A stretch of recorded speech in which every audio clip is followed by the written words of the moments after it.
कि देखिए कितनी बड़ी वो है, बढ़ चढ़ के बोलने वाली महिला है। मेरे घर के पास आके चैलेंज कर रही थी, जो मुझे बोलेगा, मेरे बारे में बोलेगा, उसे मैं चप्पल से मारूंगा, मुझे पकड़ के अभी आप देख रहे हैं आजाद बिहार न्यूज, और आजाद बिहार न्यूज से मैं मिठू आज इस वक्त पहुंचा हूं ढोरपुर पंचायत में, और अभी हमारे साथ बने हुए यहाँ से वर्तमान सरपंच जो आए कुछ दिन सोशल मीडिया पे सुर्खियां बटोर रहे, और इनके प्रति कहा जाता है कुछ न्यूज के माध्यम से हमने भी जाना है कि ये अपने पंचायत में किसी अनुसूचित जाति महिलाओं को इन्होंने पेट्रोल डालकर जलाने की धमकी दिया। क्या है पूरा मामला, आइए जानते हैं हम सरपंच साहब से।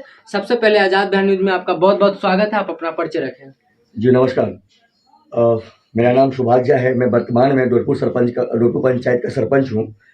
जैसे आपके द्वारा सुनने को मिला है कि मैंने किसी महादलित महिलाओं को पेट्रोल से मारने का धमकी दिया है, और आपके ऊपर हरिजन एक्ट और भी कई एक्ट लगा है। क्या है पूरा मामला? वो मुझे जहाँ तक पता है कि मैंने अगर किसी को अगर धमकी दिया है तो वो तो साबित होना चाहिए, कुछ तो साक्ष्य होंगे ना उनके पास। पेट्रोल से लगा देना, जैसे वो मेरे घर पे भी आई थी कुछ पत्रकार के साथ में कि ब्लाउज उसने मुझे फाड़ा है। मेरे पास साक्ष्य है, मेरे ग्राम कचहरी पे सीसीटीवी कैमरा लगा हुआ है। मेरे ग्राम कचहरी पे ऑफिस आपको नहीं मिलेगा, पर सीसीटीवी कैमरा जरूर मिलेगा। मैं कार्यपालिका को छोड़ के न्यायपालिका में इसलिए आया कि न्याय से डिसिप्लिन से ही परिवार डिसिप्लिन से ही आगे बढ़ती है ना। समाज का विकास होता है डिसिप्लिन से, परिवार का विकास डिसिप्लिन से, देश का विकास डिसिप्लिन से। इसलिए मैंने ये पद को चुना, न्यायिक पद को चुना। अदालत को जब लगेगी कि सच क्या है झूठ क्या है, तो पुलिस प्रशासन आए, मेरे सीसीटीवी कैमरा को खंगाल ले और देख ले मैंने किसी के ऊपर हाथ उठाया है क्या। जिस टाइम ये हो रहा था मैं वहाँ पे उपस्थित था, नो डाउट मैं उस टाइम उपस्थित था। तो मेरे एक हाथ में ब्रश था और एक हाथ में मंजन था। मैं लोगों को समझा ही सकता हूँ ना, मार सकता हूँ नहीं? समझा सकते हैं। पुलिस बल अगर वहाँ होते हैं उनको क्या गोली मारने का आदेश होता है क्या? बिना आदेश के गोली मार सकते हैं क्या? नहीं मार सकते ना। मैं तो सरपंच हूँ, मैं दोनों पद को समझने को तैयार नहीं थे। अगर उनको किसी ने कह दिया कि हरिजन है तो बहुत बड़ा बवाल हो गया।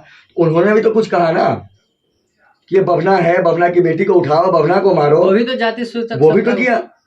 तो कानून तो बराबर होनी चाहिए। अगर ठीक है आपको हरिजन एक्ट आपके पास एक ब्रह्मास्त्र है, आप कह रहे हैं उनका लड़का लगाता है स्टेटस चमार से, सॉरी में नाम लेना पड़ रहा है, तो फिर आप जानेंगे कैसे? चमार से पंगा मत लेना मतलब क्या साबित करना चाह रहे हैं आप? अपने आप में दबंग बहुत बड़ा है। दबंग आप हैं कि दबंग मैं हूं? आप साबित करें कि दबंग सरपंचों को, हाँ मैं दबंग हूं। मैं अपने देश के मान सम्मान के लिए, भारत माता के मान सम्मान के लिए दबंग हूं, अपने पंचायत के लिए दबंग हूं, अपने जनताओं के लिए दबंग हूं। उसके ऊपर कोई आंख उठाएगा उसके लिए मैं दबंग हूं। अच्छा, जो महिला है जो आपके ऊपर झूठा आरोप लगा रहे, क्या है पूरा मामला? ये आपके पीछे क्यों पड़ी हुई है? देखिए सबसे पहले वो गांजा बेचती है, दारू बेचती है, और जो रामनाथ विकास मित्र है वो उसके आड़ में बेचती है, वो उसको सपोर्ट करता है। वो विकास मित्र है, वो उसका कहना उसके, देखिए अब आप वहाँ जाएंगे तो विकास मित्र का घर है, उसके एक घर के दीवार के बाद कोयली वाली जो है केवड़ा देवी उसका घर है उत्तर दिशा में। दक्षिण दिशा में सरिता देवी पति राजू राम, उसके घर में मैं क्या बोल रहा हूँ, किसी से पूछ लीजिए पूरे पंचायत में कि वो लोग दारू गांजा बेचता है नहीं बेचता है। मैं क्या बोला, हिंदू से पूछ लीजिए, गीता रामायण पे हाथ रखकर गंगाधर रख के उसने अगर कह दिया कि वो नहीं बेचता है तो मैं मेरा गला काट दूंगा किसी मंदिर के सामने जाके। आप जो कह रहे हैं कि वो दारू शराब गांजा बेचती है, आपके पास एविडेंस है क्या? बिल्कुल है, मैं आपको दे सकता हूँ। मैंने उसे रंगा, जब मैं कानूनी कार्रवाई उसमें करवाया, जब पुलिस प्रशासन की रेड पड़ी तो वो किसी जनप्रतिनिधि के पास गया, पंचायत जनप्रतिनिधि के पास ही गई तो जनप्रतिनिधियों ने उसे कहा, वो बोल रही थी कि बोला है कि जूता से मारो, चप्पल से मारो, पुलिस आपके घर पे आती है। तो आप मुझे बताओ कि पुलिस 2 लोग के घर पे ही गया, तीसरे घर पे क्यों नहीं गया? वो नहीं बेच रहा था, नहीं बेचा था ना, उसी घर पे गया ना, सूचना मिलेगा उधर ही नहीं जाएगा। और वो उस महिला की देखिए कितनी बड़ी वो है, बढ़ चढ़ के बोलने वाली महिला है। मेरे घर के पास आके चैलेंज कर रही थी, जो मुझे बोलेगा, मेरे बारे में बोलेगा, उसे मैं चप्पल से मारूंगा, मुझे पकड़ के दिखाए। तब मैंने मेरे सर्वेलाइंस टीम को बोला कि मुझे विदिन 2 डेज में उसका रिपोर्ट चाहिए और मुझे शर्मसार कर देना, क्योंकि मेरे इज्जत का सब मेरे इज्जत पे पड़ रहा है, वो उंगली उठा रहा है, क्योंकि मैं गलत नहीं कर रहा हूँ। अब मेरा किसी भी व्यक्ति से जाति नहीं है, दुश्मनी नहीं है। मेरा जनता है, जनता सर्वोपरि है। मेरे सभी जनता मेरे गार्जियन हैं, और जो गलत करेगा वो गार्जियन कैसा गार्जियन? मेरे बाप भी गलत करेगा तो गलत है, तो गलत है। वो तो जनता है, सबके लिए बराबर, न्याय सबके लिए बराबर है। मैं कहीं भेदभाव नहीं करता। मेरे पंचायत में आकर पूछ लो, अगर जब मैं शपथ ग्रहण से पहले कम से कम 50-60 पंचायत कर चुका हूँ। अब तक मैं जो सभी का मिला लूँ तो 100-150 पंचायत में अब तक कर चुका हूँ। और उसमें अधिकतम जात पात की जो बात कर रहे हैं तो वो वाले हमारे वाले या उनके वाले बात की बात ही नहीं है। उनके कथना अनुसार छोटे या बड़े जाति है तो ज़्यादा तो उनका ही पंचायत मैंने किया है। कहाँ भेदभाव किया है? कोई मेरे ऊपर चैलेंज कर दे कि मैंने पंचायत में किसी से पैसा लिया होगा, या फिर थाने में जाकर पता कर ले कि मैंने कभी किसी के बारे में गलत पैरवी किया होगा। मैं गलत लोग का पैरवी करता ही नहीं हूँ। सरपंच साहब, हमने एक चीज और भी जाना है कि आपने उस महिला को ब्लाउज फाड़ करके मारा, क्या यह सत्य है? जी, अगर उसके पास अगर वो कई आरोप लगाया ना उसने कि मुझे ब्लाउज फाड़ा, तो हो सकता है उनका लोग कह दें कि हाँ ब्लाउज फाड़ा है। कहेंगे कौन? जो वहाँ के लोग हैं, जो मतलब उनके ही फरीक हैं, वही कह रहे हैं। कोई प्रमाण है उनके पास? मैं तो पूरा जब से विवाद हुआ, विवाद के लास्ट तक का प्रमाण मैं दे सकता हूँ। सीसीटीवी कैमरा मेरे यहाँ लगा हुआ कि मैंने किसी को धक्का भी दिया हो, चाहे इस पक्ष को या उस पक्ष को। मैं तो समझा ही रहा था। जब मुझसे नहीं समझा तब जाके मैंने माननीय थाना प्रभारी को मैंने फ़ोन किया। समाज को ये कह के लाया कि पंचायत होगा, लेकिन समाज को बगड़ा के लाया, झूठ बोल के लाया गया। मैं प्रमाण दूंगा, नाम दूंगा, उनके पास जाकर पूछ लीजिए। लेकिन वहाँ पे क्या हुआ, पत्रकार को बुलाया गया था भीड़ दिखाने के लिए। कितनी सारे भीड़ है, समूह है, उसके पीछे कितने लोग खड़े हैं। मैं मान सम्मान के साथ जीने वाला व्यक्ति हूँ और मान सम्मान के साथ ही जीऊंगा। इससे मैं टूट नहीं जाऊंगा। यह आरोप लगा है, साबित नहीं कर पाएंगी वो कोई। मतलब आपको कहने का मतलब है कि आपके पंचायत में आप न्यायपालिका के पद पे हैं और वो व्यक्ति जिन्होंने आप पे आरोप लगाया है वो पैसे से दारू शराब गांजा बेचते हैं, कि आपने उसको मना किया बेचने को लेकर के, तो आपको वो जबरदस्ती हर्जन एक्ट लगा करके झूठा साजिश रच करके आपको फंसाने का प्रयास किया। और इससे काफ़ी तेज़ी से सोशल मीडिया पे ये न्यूज काफ़ी वायरल हो चुका है। तो आप हमारे चैनल के माध्यम से आप अपने संपूर्ण समस्त पंचायत वासियों को क्या कहना चाहेंगे जो ये आरोप लगा है, झूठा है या सत्य? मैं मेरे पंचायत वासियों को ये कहना चाहूँगा, मेरे गार्जियन तुल मेरे जो छोटे भाई हैं, मेरे मित्र हैं, मैं उनसे यही कहना चाहूँगा कि आप गलत अफवाहों में नहीं आओ। अगर आपको किसी ने कुछ कहा है तो आप मुझसे डायरेक्ट बात करो और मेरे घर पे आओ, आप मुझसे पूछो। मैं आपको वीडियो दिखाता हूँ पूरा सीसीटीवी कैमरा। मैंने गाँव की बात, मैं साहू जी ये जो लगाते हैं केवल के बेटा चमार से पंगा ना लेना। मैं पटेल हूँ, मैं चौधरी हूँ, ठाकुर मुझे लोग शौक से नहीं खौफ से बोलते हैं। मतलब क्या साबित कर रहे हैं आप? जातिवाद का झंडा लेके अब घूम रहे हैं, जातिवाद के विरोध कर रहे हैं। सबको एक समान होनी चाहिए, सबका सोच होना चाहिए, देश हित में होना, देश के लिए एक साथ खड़ा होना चाहिए, समाज के विकास के लिए खड़ा होना चाहिए। आज APJ अब्दुल कलाम अच्छे लोग होते हैं, उनका कोई जात नहीं होता है, वो सबके लिए होते हैं, सब जात के होते हैं ना। आज बाबा भीम साहब अम्बेडकर किसी एक व्यक्ति का जात के लिए कुछ नहीं लिखा है क्या? नहीं, वो तो सबके लिए लिखा, सबके बाबा है, किसी एक के लिए नहीं है। लेकिन आप ही आगे बढ़ जाते हैं, ये मेरे ही है भाई, आप ही कैसे हैं? ये सबके हैं। जो भी अच्छा काम कर रहे हैं समाज के हित के लिए, समाज के लिए, देश के लिए, वो सबके बेटे हैं, सबके चाचा है, भाई है, दोस्त है, वो सबके चाहते हैं।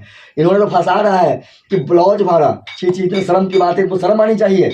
आप एक बताओ, मैं ये कहना चाह रहा हूँ, वो जो महिलाएं हैं मुझ पे लगा रहे हैं इल्ज़ाम, मैं एक सरपंच हूँ, मैं उनका सरपंच हूँ। आज उनकी बदनामी होगी कि तुम्हारे पंचायत का सरपंच कैसा है जो महिलाओं का ब्लाउज फाड़ती है। क्या उनका इज्जत नहीं जा रहा है क्या? आज अगर ये सोचती तो सबसे पहले बात जो आप पे झूठा आरोप लगाती ही नहीं। आप समाज से पूछ लो, ये महिला जो अपने पति को मार सकती है, 18 से 10 दिन पहले फांसी लगा के मर रही थी।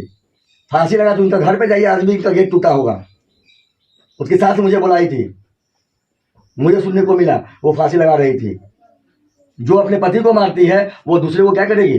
ब्लाउज फाड़ दिया। अरे महिला हैं आप, आपका सम्मान करते हैं, आप ऐसा आरोप मुझ पर मत लगाया कि मैं ब्लाउज अगर फाड़ ही दिया आपका तो साबित कर दीजिए ना।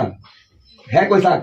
ब्लाउज फाड़ने की तो महोदय दूर की बात है, मैंने किसी को धक्का भी दिया होगा, बॉडी में टच भी किया होगा, हाँ टच किया होगा तो भैया साइड हो जाइए, साइड हो जाए, ऐसा साक्ष्य मेरे पास वीडियो कैमरा है, वहाँ पर सीसीटीवी कैमरा लगा हुआ है, देख ले उसपे। जैसा कि सूत्रों के मुताबिक मुझे ये भी पता चला कि ये सरपंच साहब के पंचायत में जो दुर्गा पूजा नवरात्रि हुआ था, उनमें जितने भी कार्यकर्ता थे 75% जो अनुसूचित जाति से बिलोंग करते थे। और जब जाति का इन्होंने भेदभाव अगर करते तो फिर उनको सदस्य क्यों बनाए? क्या जैसे उन्होंने कहा कि मुझे छोटा जात कह के मंदिर में घुसने नहीं दिया, तो मैं आपको साक्ष्य बता रहा हूँ। केवला देवी अगर छोटे जात से आती है तो उनके कथनानुसार, मैं छोटा नहीं समझ रहा हूँ, रंजित राम ये है प्रसाद राम, आप देख सकते हैं, ये व्हाइट गमछा जो है वो प्रसाद राम है। इनका कौन सा जात है आप तय कीजिए। और ये देख लीजिए रंजित राम जी है, काला गमछा जो जिनमें है, गले पे काला गमछा रखा है, ये रंजित राम है। इनका वो ये किस जात से आते हैं? ये केवला देवी से बाहर है क्या? ये कार्यकर्ता प्रमुख है रंजित राम जी, जिनके गले पे काला गमछा है, व्हाइट गमछा है। प्रसाद राम जी सदस्य हैं, जिनको सम्मानित किया गया है वस्त्र से और अवार्ड देके कि उन्होंने अच्छा काम किया है, और इसके लिए इनको सम्मानित किया गया है। आप देखा जाए यहाँ पे कुमारी कन्याओं को जो वस्त्र दिया जा रहा था, देखिए रंजित राम के द्वारा दिया जा रहा था। भाई हम करते, रंजित राम क्यों कर रहे थे? नहीं करते ना। अगर जाति प्रथा यहाँ पे चलता, छोटा बड़ा का चलता, तो फिर आप ही करते। ये देखिए यहाँ बैठने भी नहीं देते। यहाँ देखिए, यहाँ पे मैं हूँ, यजमान महोदय हैं, कुछ ग्रामीणों हैं, प्रसाद राम के द्वारा भी कुमारी कन्याओं को वस्त्र दिया जा रहा है। क्यों दिया जा रहा है भाई? ये तो छोटे कास्ट के है ना, छोटा कास्ट है ये। और मैं आपको बता दूं ये सब चीज़ क्यों है। केवला देवी जो गांजा का व्यापार है बड़े पैमाने पे बेचती है, आज भी बेचती है। पुलिस अच्छे से जाए वहाँ पे समय अनुसार, आज भी रंगे हाथ पकड़ी जाएगी। मैं आपको वीडियो दिखाने जा रहा हूँ कि मैंने उसे रंगे हाथ पकड़ा था, इसीलिए वो मुझे फंसा रही है। देखिए मेरी सर्विलांस टीम जो है, जब वो चैलेंज कर रही थी मेरे घर के पास आके, चप्पल से मारूंगी, पुलिस वाले को मारूंगी, तो मैंने सर्विलांस टीम को तैयार किया कि विद इन 2 डेज में मुझे उसका रिपोर्ट चाहिए, रंगे हाथ पकड़ वो गांजा बेचते हुए। और मुझे फंसा रही है वो, महादलित कहती है कि महादलित को उसने छेड़ा, मारा, प्रताड़ित किया। ये सब सरासर झूठ है। मैं कभी भेदभाव नहीं किया, मैं सबको सम्मान करता हूँ। भारत के जितने भी भारतवर्ष में जनता है, जितने भी लोग हैं, हर जात के धर्म के लोगों का सम्मान करता हूँ, और मुझे भी मेरे धर्म का सम्मान करने का अधिकार है। मैं पैसों पर, मेरा धर्म है, सनातन धर्म का मैं सम्मान करता हूँ, साथ साथ अदर धर्म का भी सम्मान करता हूँ। है पूरा मामला, इसकी पुष्टि वर्तमान सरपंच सुभाष झा ही कर रहे हैं, हमारी टीम नहीं कर रही है। जय हिंद, जय भारत।